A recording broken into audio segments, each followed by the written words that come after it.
고마우신 아버지 하나님, 사랑하는 자들과 하여금 주의 성으로 찬양할 수 있도록 축복하신 주님, 이들의 마음에 늘 풍성한 감사가 모든 이들에게 전달되어지도록 주님께서 역사하여 주시옵소서.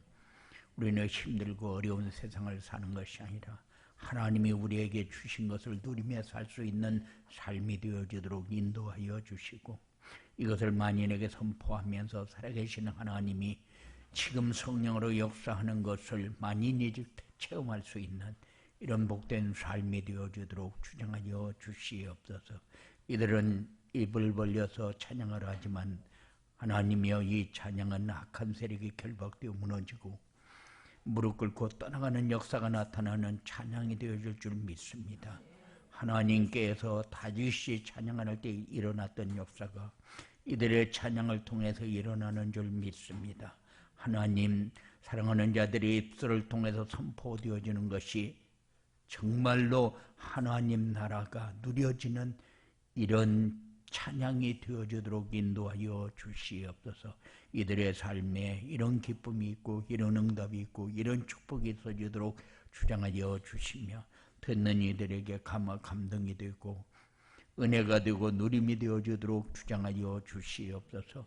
이 한 시간도 하나님의 귀한 말씀 대언고자 용서사오니 능력의 장중에 붙들어 주시고, 하나님께서 사랑하는 자들에게 주시는 말씀이 세상에서 승리하는 말씀, 누리는 말씀, 정복할 악한 세력이 무너지는 귀한 능력 있는 말씀이 되어지도록 주님께서 주장하여 주시고, 이 말씀 따라가면서 큰 응답받고 힘을 얻고 승리하는 모든 현장이 되어지도록 주님께서 주장하여 주시옵소서. 예수님 이름으로 기도드리옵나이다. 아멘. 지난주에는 237 전도를 위해서 부모가 해야 할 일, 부모는 자녀를 교훈과 훈계로, 주의 교훈과 훈계로 양육하라 그랬는데, 부모는 자녀를 언약으로 양육해라 그런 말이었어요. 그런데 오늘은 237 전도를 위해서 자녀가 할 일 그랬는데, 자녀가 부모를 위해서 할 수 있는 게 뭐 있을까? 아무리 생각을 해도 자녀가 부모를 위해서 할 수 있는 게 뭐 있을까? 여러분들 묵상해 봤는가 모르겠어요. 그런데 오늘 본문에 보면은 자녀들아, 주 안에서 너희 부모에게 순종하라. 순종은 뭐가 순종인가 잘 모르겠어요. 이것이 옳으니라. 내 아버지와 어머니를 공경하라. 이것이 약속 있는 첫 계명이니 이로써 내가 잘되고 땅에서 장수하리라 그랬어요. 그런데 사람이 짐승하고 다른 것이 뭐냐? 어렸을 때는 자식들이 부모님의 도움을 받으면서 살게 되어 있어요. 그래서 태어나면서부터 젖을 먹고 자라고 양육해서 돈을 들이고 공부를 시키고 이렇게 해서 잘 양육을 해서 훌륭한 사람 만들려고 잔소리도 하고 이렇게 하면서 어른이 되어지도록 키웁니다. 그러면 어른이 되면은 자녀들이 부모를 모시고 섬기며 사는 것이 마땅한 거예요. 그런데 어저께 어떤 목사님이 카톡을 보냈어요. 그래서 열어보니까 나이가 들어서 젊을 때는 자식을 키우기 위해서 그냥 헌신하면서 살았는데, 나이가 들어서 자식들한테 손 벌릴 수가 없어서 친구 만나러 갈 수도 없는 상황이 된 거요.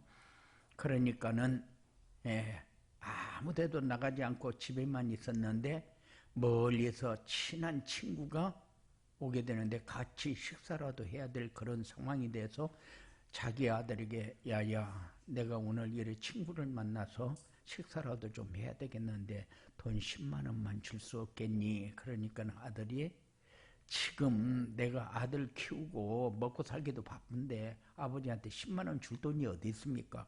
그리고 나가버렸다는 거요. 그러니까는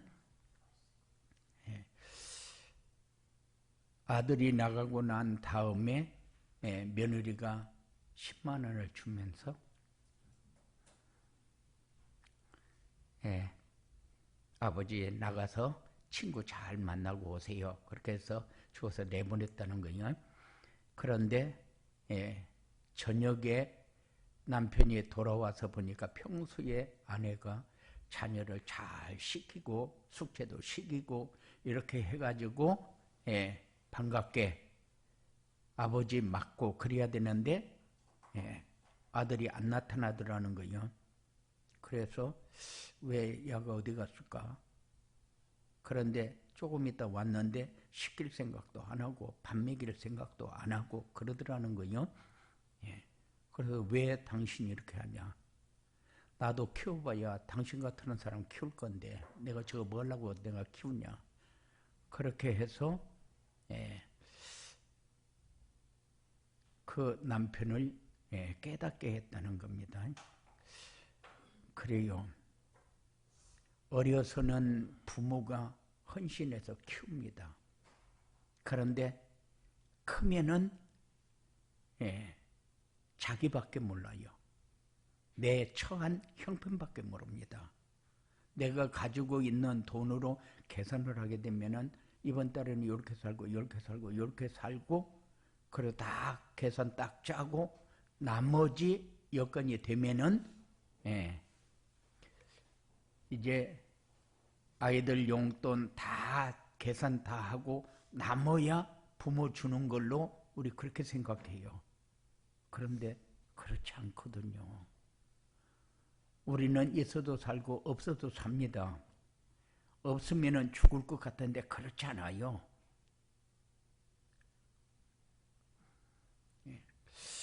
요즘 부모와 자식이 함께 사는 가정이 별로 없어요.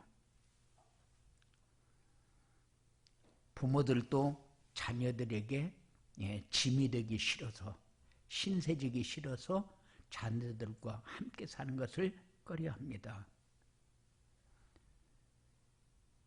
그리고 자녀들도 부모와 함께 사는 것이 부담스럽다 이렇게 느끼는 사람이 많아요. 우리끼리 살아도 힘들어 죽겠는데 거기다 부모까지 모시고 살면. 그런데 친정엄마는 시부모 안 모시고 사는 것을 원하고 그리고 친정엄마는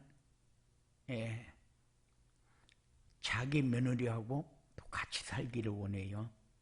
존경받기를 원하고 그게 도대체 어디서 나온 이론인지는 잘 모르겠어요. 그래서 딸을 시집 보내는데 시부모 모시고 사는 집이면은 될 수 있으면은 안 보내려고 합니다.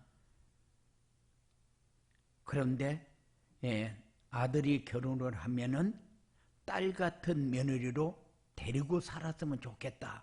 그럽니다. 어느 이론이 맞는지 저도 잘 모르겠어요.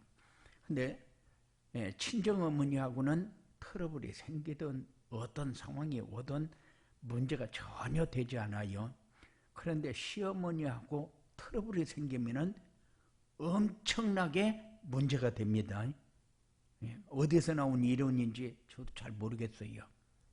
그런데 이제 어버이 주일을 맞이해서 우리가 조금 뭔가 생각하고 좀 살아야 되지 않겠느냐 이런 생각이 들어요. 그래서 세상 사람들은 효라는 단어를 굉장히 중요하게 생각해가지고 부모를 잘 모시는 사람 상도 줍니다. 그래서 효부상 이래가지고 이렇게 이거는 종교 생활하는 사람들이 더 잘합니다. 세상에서 유교나 천주교 다니는 사람들 굉장히 그런 부분에 예민합니다. 그래서 잘해요.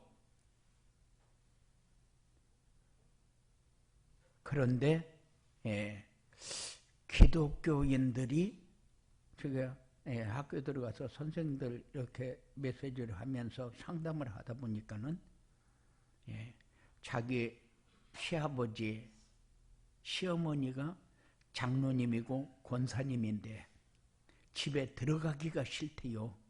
왜 그러냐 그러니까는 얼마나 달달 볶아버리는지.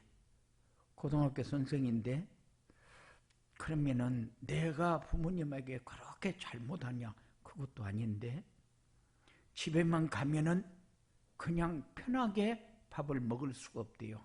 그러니까는 학교에서 시간을 다 보내고 다 간 다음에 늦게 나서서 간대요. 자기 아버지, 시아버지 장로, 시어머니 권사인데 그런데 왜 교회 다니는 사람은 좁쌀에 영감이 될까? 뭐 때문에 이렇게 달달 볶을까?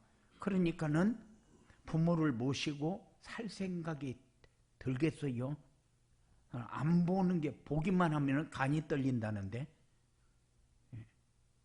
그래서 도대체 이유가 뭐냐? 그런데 자기 딸이 오면은 또 막 물고 뜯고 엄청 좋아한대요. 시집간 딸이 오면은. 그 이론은 난 무슨 이론인지 잘 모르겠어요. 그런데 불신자들은 굉장히 효하면서 상도 받아가면서 그렇게 세상에 빛이 나게 사는데 왜 기독교인들은 그렇게 못된 것만 자꾸 드러날까? 그게 사단의 역사라는 거잖아요. 자녀들이 그래도 부모님과 함께 사는 것을 부담스러워 한다니까요. 그래서 요즘 보면은 두 노인이 함께 살다가 한 사람이 죽고 나면은 혼자서 쓸쓸하게 지내다가 요양원으로 가는 것이 문화로 정착이 되었다는 겁니다. 그러면 같이 사는 게 맞냐? 글로 보내는 게 맞냐? 이제 자녀들 생각은 자식들하고 잘 안 맞으니까 거기 보내면은 같은 사람들끼리 어울려서 사니까 심심하지도 않고 좋지 않겠느냐. 그래서 가는 것이 좋다. 또 한편에서는 그래도 지금까지 나를 기르고 이렇게 헌신을 했는데 우리가 죽을 때까지 모시는 게 맞지 않냐. 이런 얘기도 있어요. 어떤 게 확실하게 맞는지 결론은 내릴 수 없지만은 하여튼 그래요. 이러한 시대에 하나님은 우리에게 237 전도를 위해서 자녀가 할 일, 이런 말씀을 주셨어요. 세상 문화는 아무리 발달하고 바뀌어도 하나님의 말씀은 바뀌지 않습니다.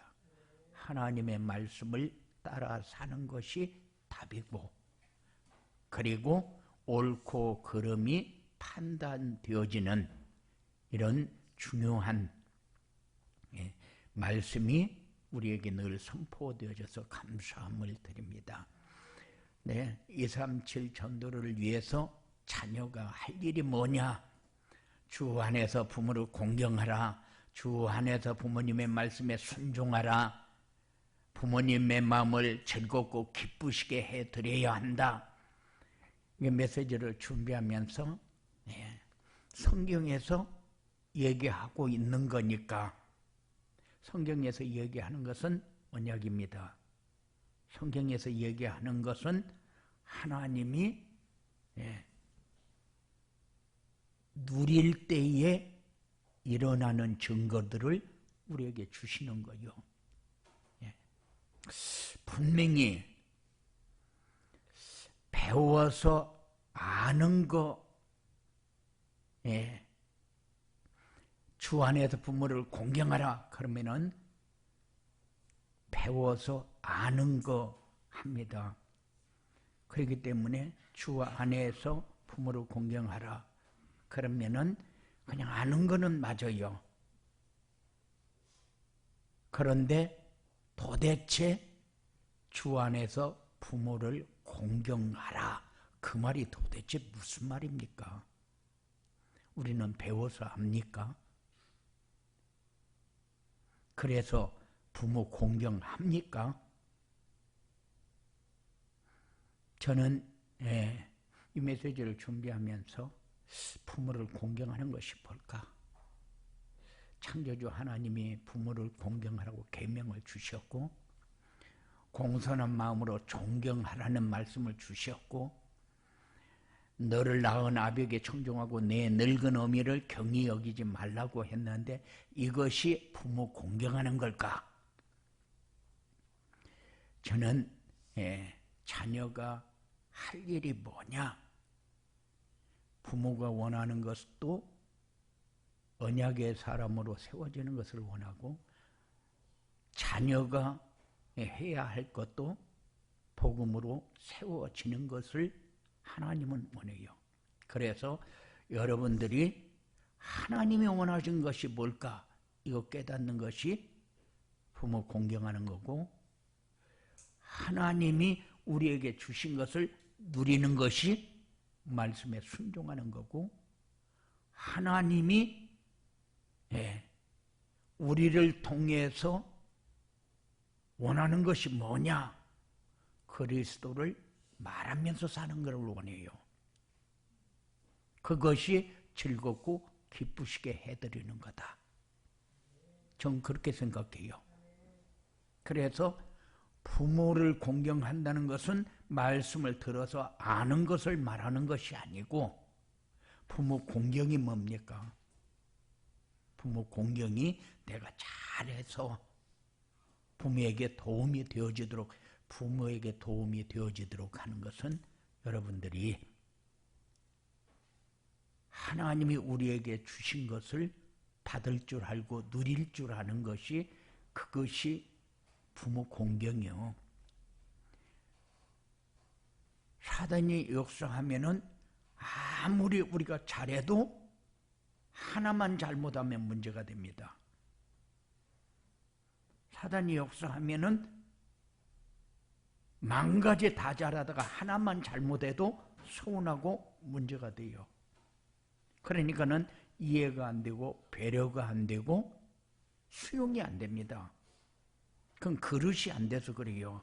그릇은 언약에 담길 때 그릇이 되는 것이지 그릇은 처음에 옹기로 만들었기 때문에 옹기가 그릇이 되고 그거는 옹기 만드는 거고 사람의 마음을 만드는 것은 그렇지 않습니다. 말씀은 머리로 듣는 것이 아니라 마음으로 받아야 이게 그릇이 되는 거예요. 그리고 우리가 부모님 말씀에 순종해야 된다. 물론 순종하라 그러니까는 말 잘 들어라. 우리는 그 말이 아니요. 부모가 원하는 것을 항상 이렇게 청종해라, 잘 들어라 그 말이 아닙니다. 하나님의 말씀을 기억하면서 살아라.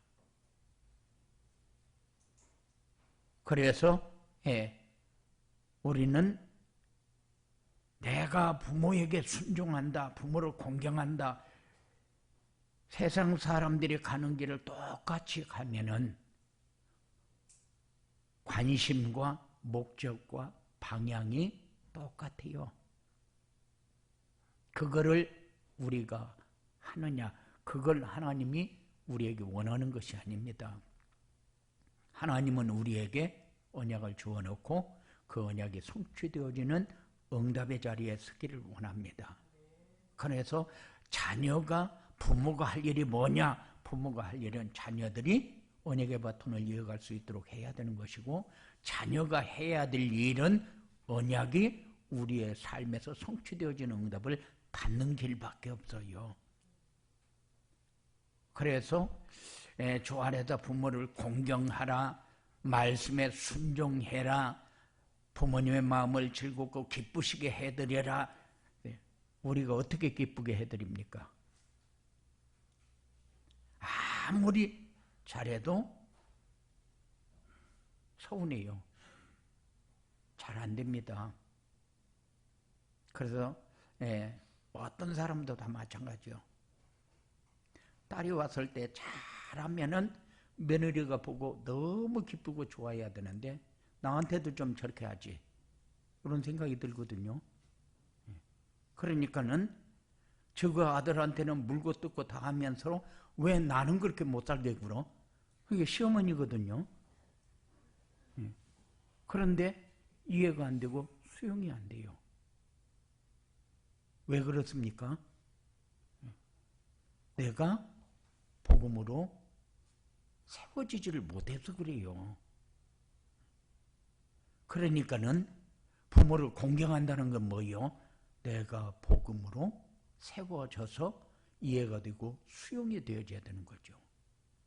순종한다는 것은 말을 잘 듣는 것을 순종이라고 그렇게 얘기하지 않습니다.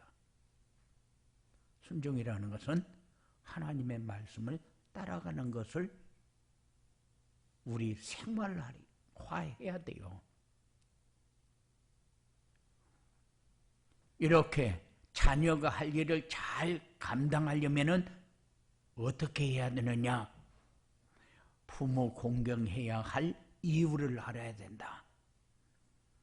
왜? 말씀에서 우리에게 이렇게 얘기했기 때문에 그 말씀을 우리가 그렇게 우리의 삶에 적용하는 게 맞지 않느냐? 그 말이 아니고 공경해야 할 이유가 뭐냐? 복음을 우리에게 주어놓고 복음을 누려야 할 이유가 뭔가를 알면 돼요. 우리의 삶에서 가장 행복한 삶이 뭐냐, 복이 뭐냐 이렇게 할 때에 그리스도를 말하는 것이 제일로 큰 복입니다. 이것 말고 여러분들 더 큰 복이 없어요. 이것 말고 사단의 세력을 꺾을 길이 없어요. 이것 말고 세상에서 나를 가장 가치 있는 사람 만드는 길이 없어요. 내가 나를 볼 때 자부심이 있어야지요. 그런데 복음을 누리지 못하면은 내가 항상 열등감 속에서 살아야 돼요. 아픔 속에서 살아야 돼요. 그렇지 않습니까? 모든 사람이 다 상처 있고 모든 사람이 다 열등감을 가지고 있는데 그 속에서 살면은 세상 더러워서 못 살겠다고 그러고 직장 더러워서 못 다니겠다고 하고 일, 사업도 더러워서 못 해먹겠다고 하고 왜냐하면 이상한 사람들이 하도 많이 이상한 소리를 하니까 그러니까 그 사람이 잘못해서 그런 것처럼 우리는 율법이 체질화되어 있어요. 그러면서 어떤 때는 그래요. 귀신은 저런 것도 안 잡아가나? 또 하나님은 이럴 때 뭐 하냐 도대체? 우리도 모르는 사이에 신비주의 속에서 삶을 이렇게 자꾸 적용시켜요. 그러니까는 마치 하나님은 기복신앙을 우리에게 준 것처럼 하나님은 복 주시기 위해서 그래서 기도할 때도 보면은 하나님은 우리 아들 잘 되게 해주시고 우리 교회 잘 되게 해주시고 그리고 내 사업 잘 되게 해주시고 오늘도 좋은 사람 만나게 해주시고 아니요. 그건 기복적인 기도요. 하나님은 그 기도 원하는 게 아니요. 그래서 많은 기독교인과 종교인들이 기도하는데 사실은 그거 기도 아니거든요. 그렇지 않습니까? 하나님의 뜻을 알고 하나님의 뜻이 이루어지도록 하는 게 그게 기도지. 우리 착각하면은 공경해야 될 이유가 도대체 뭐지? 할 때에 우리가 중요한 거 다 놓쳐버립니다. 그래서 자녀가 해야 할 일이 뭐냐? 예수 그리스도를 마음의 구주로 영접해야 한다. 이게 모든 것의 시작입니다. 평안이 우리에게 오기 시작하는 때가 언제냐? 진짜 평안이 오기 시작하는 때가 영접이요.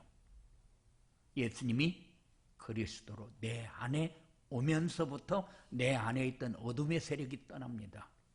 그때부터 평안이 오기 시작합니다. 이 평안을 가지면은 어떤 사람하고도 화합이 안 될 사람이 없어요. 어떤 사람도 이해하고 배려할 수 있어요. 그래서 예수 그리스도를 영접했는데, 내가 아는 친구는 미국에서 영접을 80번을 했대요. 영접을 80번을 했는데 어느 날인가 영접하는데 예수님이 자기 마음에 쑥 하고 들어왔다는 거예요.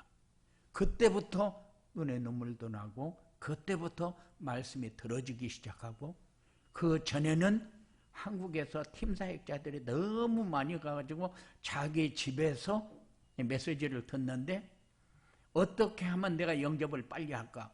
그래서 연구해가지고 자기가 메시지 하면은 자기가 앞서 가서 얘기해가지고 딱 영접하고 도망간다는 거예요. 그래서 영접을 80번을 했대요. 그런데 어느 날 예수님이 자기 마음에 쑥 들어왔다는 거예요.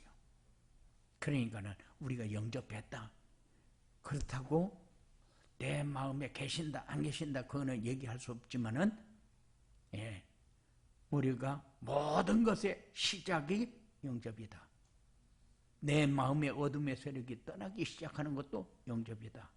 내가 힘이 있고 감당할 수 있도록 역사하기 시작하는 것도 영접이다. 그래서 우리가 해야 할 일이, 자녀가 할 일이 뭐냐? 구주로 영접하는 거, 그리고 복음을 전해서 영접하도록 도와주는 거. 어떤 때는 그래요. 내가 부모에게 뭐를 잘해서 기쁘시게 할까? 이런 생각이 들 때도 있어요. 그런데 하나님이 원하는 것은 내가 뭘 가지고 저 사람을 기쁘게 할까가 아니고, 우리에게 준 것 가지고 먼저 우리가 평안하고 감사하며 살 수 있는 그런 누림을 원해요. 하나님이 원하는 것은 네가부터 행복한 사람이 되라. 네가 너를 기쁘게 할 수 있는 사람이 되라. 그게 필요한 것이지. 그렇지 않으면 세상을 다 율법의 눈으로 볼 수밖에 없어요. 왜? 나는 안 보이고 다른 사람만 자꾸 보여지니까.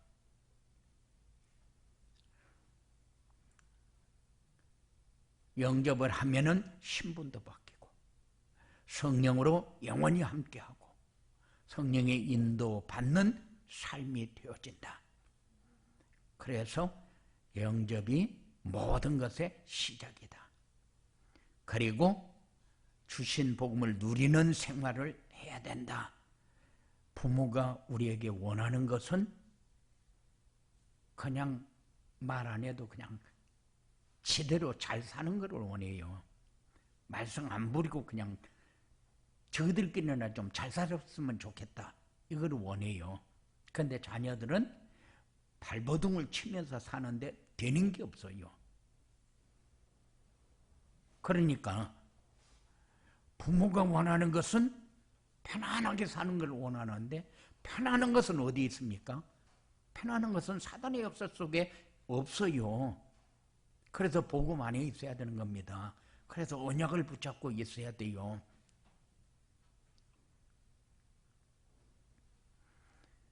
여러분들은 신앙생활 하면서 내가 해야 할 일이 뭐지? 그거를 마음에 딱 담으시기 바랍니다. 내가 가장 편안하고 행복한 사람이 돼야 되겠구나. 그 길은 하나밖에 없구나. 언약입니다. 복음입니다.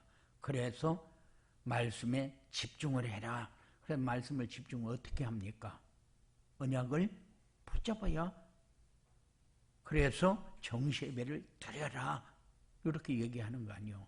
그러나 다른 거는 다 쉽고 열심히 합니다. 그런데 참 정시예배가 얼마큼 어려운지 몰라요. 왜 그러느냐? 자꾸 사단이 역사하니까. 다른 거는 할 시간은 많아요. 그런데 정시예배 드릴 시간은 없어요. 말씀에 집중할 수 있는 시간이 없어요. 그러다 보니까 내가 아는 거는 많아졌어요. 왜? 머리로 들었으니까. 그런데 마음은 냉랭합니다. 왜? 내 마음에 말씀을 받은 것이 없으니까. 그래서 내 마음에 말씀을 받을 수 있도록 하는 것이 정시예배다. 진짜 혼자서 서밋의 시간을 가져야 될 거 아니에요. 그런데 서밋의 시간은 안 갖고 서밋이 되려고 그래요. 서밋의 자세는 안 갖추고 세상에서 승리하려고 그래요. 서밋의 그릇도 안 되는데 뭐든지 다 다른 사람이 자기를 이해해주고 수용되어지기를 원해요. 그리고 우리가 원하는 거하고 하나님이 원하는 거하고 다르지 않습니까? 우리가 원하는 것은 납니다. 그래서 종교생활에서 벗어나라 그렇게 얘기하는 거고. 그런데 하나님이 원하는 건 뭐요? 하나님이 원하는 건 말씀을 네 마음에 받아가지고 누리는 것부터 해라.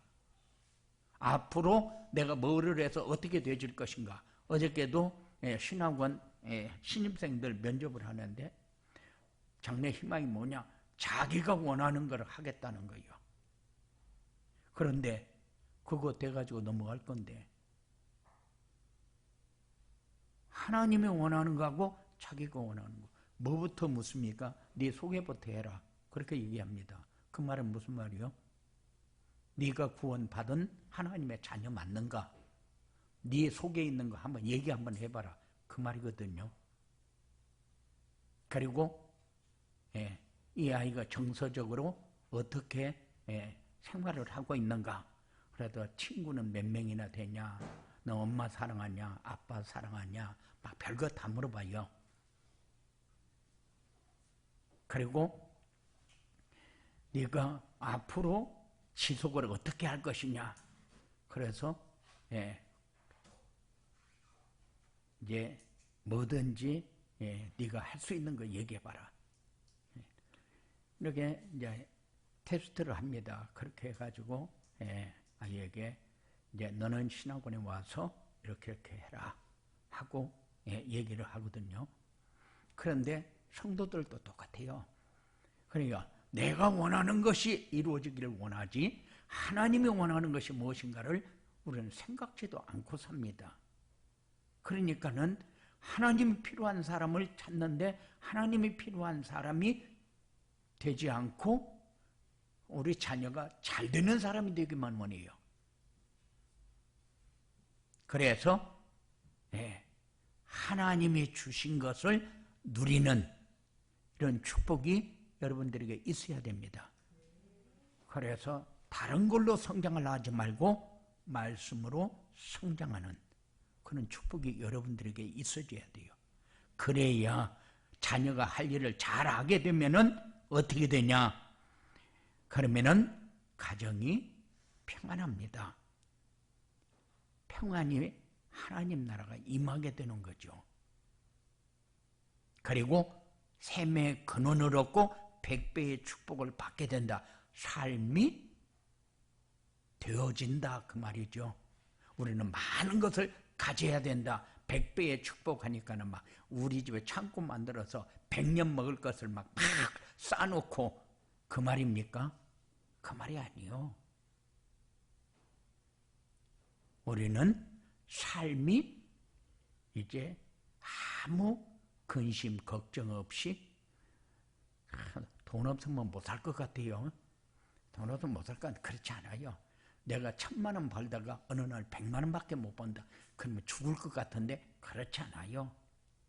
어느 날 막 매출이 막 한 10억 되다가 어느 날 매출이 어느 날부터인가 떨어지기 시작해가지고 내가 뭐 5천만 원 됐다, 2천만 원 됐다, 1000만 원 됐다 그러면은 죽을 것 같은데 절대 그렇지 않아요. 그래서 우리의 삶이 되어지도록 살아라. 100배의 축복 그러니까 막 창고 크게 만들어서 가득 채워놓고 와 이제는 내가 걱정 안 해도 살겠다. 이것 가지면 우리 자녀도 살겠다. 그것 가지고 절대적으로 윤택하게 사는 방법은 없어요. 왜냐? 사단의 세력을 이길 수 있는 사람이 되도록 해야지 세상에서 자꾸 잘 되는 사람만 원합니다. 100배의 축복이 여러분들이 영적인 100배의 축복을 받으시기 바랍니다. 그래서 주변 사람들과 함께 가는데 주변 사람들과 화합할 수 있는 길이 여러분들에게는 분명히 있어요. 그런데 잘못하는 사람 보면 와 저런 것도 인간이냐 어떻게 저럴 수가 있냐. 그래서 어저께는 어떤 사람은 코로나를 걸려가지고 와가지고 다른 사람에게 일부러 전염시키려 돌아다니는 사람도 있더라고요. 그래 어떤 사람이 그래요. 저런 거는 그냥 사형시켜버려야지. 그러니까는 게이바에 들어가가지고 먹고 춤추고 거들하고 이렇게 하면서 왜 나만 걸려? 에이즈도 보니까 그렇더라고요. 왜 나만 걸려가지고 왜 나만 당해야 되느냐? 그래가지고 오만 데 돌아다니면서 별짓 다 하고 돌아다녀가지고 에이즈 다른 사람에게 감염시키고. 그런데 코로나도 그러고 돌아다닌다는 거요. 얘기 들으면서 저런 거는 진짜 잡아서 사형시켜버려야 된다. 그 얘기가 어떤 면으로 보면 맞는 얘기 같아요. 그런데 그거는 그 사람 사형시킨다고 끝나는 게 아니에요. 사단의 세력이 무너져야 끝나는 거지. 그렇지 않습니까? 그러니까 내가 힘이 없고 내가 뭔가를 모르고 있는 것이 문제지, 내가 알면은 그 사람이 그렇게 하고 돌아다니는 것이 사단의 세력이지 성령의 역사가 아니잖아요. 그러면 그거 이길 수 없는 게 뭡니까? 왜 이길 수 없습니까? 내가 복음을 누리지 못하고 있는 거잖아요. 언약의 사람으로 내가 세워져 있지 않잖아요.